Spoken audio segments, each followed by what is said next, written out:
Internationally recognized and respected law enforcement instructor, acknowledged by peers in books and publications, adjunct instructor and coach for world-renowned training organizations, Thunder Ranch, Gun Sight Training Center, United States Department of Energy, Safeguards and Security, Central Training Academy, Defense Training International, Police Training Division, International Association of Law Enforcement Instructors, and a regularly invited presenter at major law enforcement training conferences throughout the United States, Canada, and Europe, is Lieutenant Dennis Tueller from the Salt Lake City Police Department, now retired. Lieutenant Tueller, it is an honor, a pleasure, and a privilege to have you aboard America Armed and Free.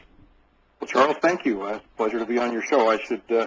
We've emailed back and forth. I pronounce it Tueller. Tueller. I'm sorry. I know Not that. a problem. I knew that, and I just, I got in a hurry, and thank you. And anytime I say something incorrectly, I want you to always do that, because I don't want to be right, but I do want to be correct. Not a problem, and trust me, I've been called worse. I want to share something with you very, very briefly about that. You brought it up. I wasn't going to talk about it, but a few years ago, I was at a gun rights policy conference, and I was shooting on the range with Masada Yu. And Mas, for all the times that he spent with serious defensive weaponry, doesn't spend a lot of time with recreational firearms, and he was having a hard time. He was having a hard time manipulating a Ruger 10/22. It has that bizarre latch release for the slide release. Yes. On the left side under the front and below the magazine. And I said, Mas, if I may, and I'm an instructor too, so I reached around the front, underneath the gun, not in front of it, but underneath it, and pulled with my right thumb, I pulled back the slide with my right index finger. I released the bolt and let it slap forward, and he said, thank you. And I stepped back and I said, I just corrected one of the world's preeminent firearms instructors in public. I'm an idiot. And I said to him afterwards, Mas, I apologize. I really did not mean to correct you in public. And he looked at me and says, no, you were helping. I said, yeah, but, do you know who you are? And his response was, if I cannot learn, I cannot teach. That is one of the best lessons I've gotten in the last 10 years. I mean, the humility to being open to learning is one of the things that's been a real, because I have a lot to learn. And that was really a tremendous lesson to me. Well, it is, and that's a good example, I guess, for all of us. I'm sure you've heard it said, learning is a journey, not a destination, and we need to be open to if we're going to successfully learn. Yep. On foundation, what made you interested, Dennis Tueller, in police work? Well, I knew some police officers as I was growing up. My mother had worked for the police department. She was a secretary to some of the division commanders there, and in my lineage, her father, my grandfather on my mother's side, was a police officer years ago, and so it had always kind of intrigued me. I suspect if you ask most young boys of my generation what they wanted to be when they grow up, that police officer would have been one of the things on their what-if list. Mm-hmm. But I can tell you something that you and I share in common is an interest in guns and shooting, and I have always been interested in firearms and using them. And as a young man, I thought that maybe getting a job where I would carry a gun would be interesting, and I think I had some ideas that I was going to be issued the finest equipment and all the ammunition and the best training anywhere around, and I signed up and discovered that I was a bit naive. It maybe wasn't the finest equipment and it wasn't ammunition and the best training, but nonetheless, that's kind of what led me that direction. Well, you made some monumental efforts to make that training better. In fact, you were thought something of a heretic for the idea that you would teach people how to shoot while moving, and that made you somewhat of a pariah amongst the firearms instructors at the time that you were in active law enforcement, did it not? Well, myself and others, I'm sure I was considered something of an upstart.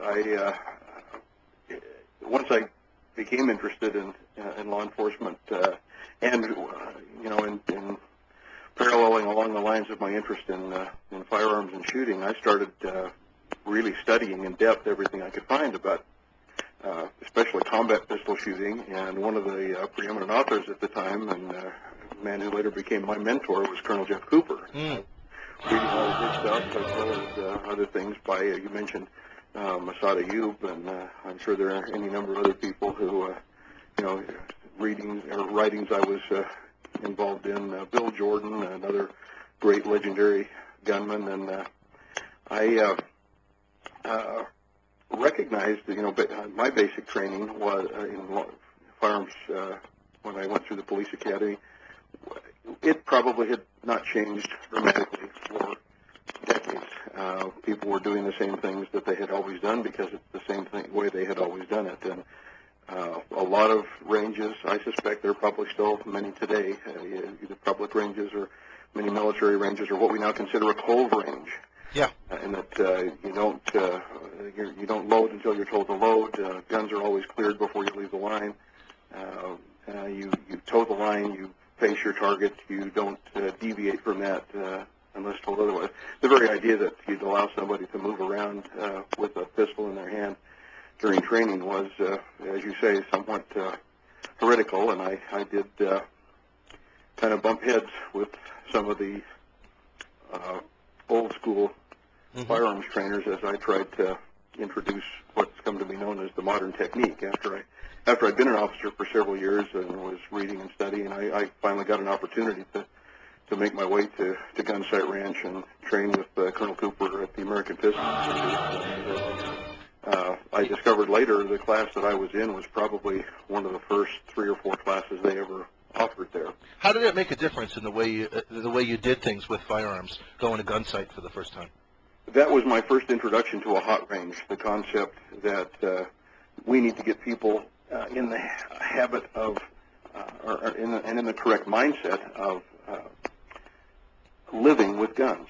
If a gun is part of your life, and certainly for a law enforcement officer that's the case, that if you carry a loaded pistol everywhere else you go, on the calls you respond to, in and out of the police station, to and from restaurants and shopping centers, you're going to carry a loaded gun here. In fact, you're going to finish every shooting exercise by making sure that your pistol is loaded. It seems to me that it's a violation of Rule 1, which is treat all firearms as loaded. And it's a violation of Rule 1 to run a cold range, because what it does is it instills the mindset of, oh, my gun is empty. And when you have that mindset, it causes you to relax. And the last thing in the world I ever want to do when I'm handling a firearm is relax. I couldn't agree more. In fact, I noticed that same thing in retrospect on my own range at the police department. We had, at that time, signs posted everywhere, no loaded guns beyond here, no loaded guns past the parking lot. And there was a rather cavalier attitude sometimes with officers handling their guns on the range because, as you said, people assume now that the guns are unloaded, and clearly that is a violation of that cardinal rule. And and that's when the accidents happen, because if you look at, we have 2 ranges, well, we have a number of ranges here, but if you want to contrast the 2 that I'm at the most, which is the county range, which is I call it the kiddie range, which is they have enforced ceasefires, they have range masters, they have multiple range masters policing the line and going back and forth and checking firearms, and during the ceasefire they go down the line, make sure every chamber is empty. They have the the yellow thing, that little flag, the chamber flag. They insist that they don't insist that it be used, but they make sure that the chambers are open during the ceasefire, magazines are out and all that. No one's handling a firearm behind the line when other people go forward and check their targets. That's the places where where accidents happen. Whereas at the other range, the public range way out to the west of there, the Tucson Rifle Club, there are no range masters on the line. Each individual shooter is responsible for safety and enforcing the safety rules. They haven't had an accident there in years. And I suspect people with any sense make it a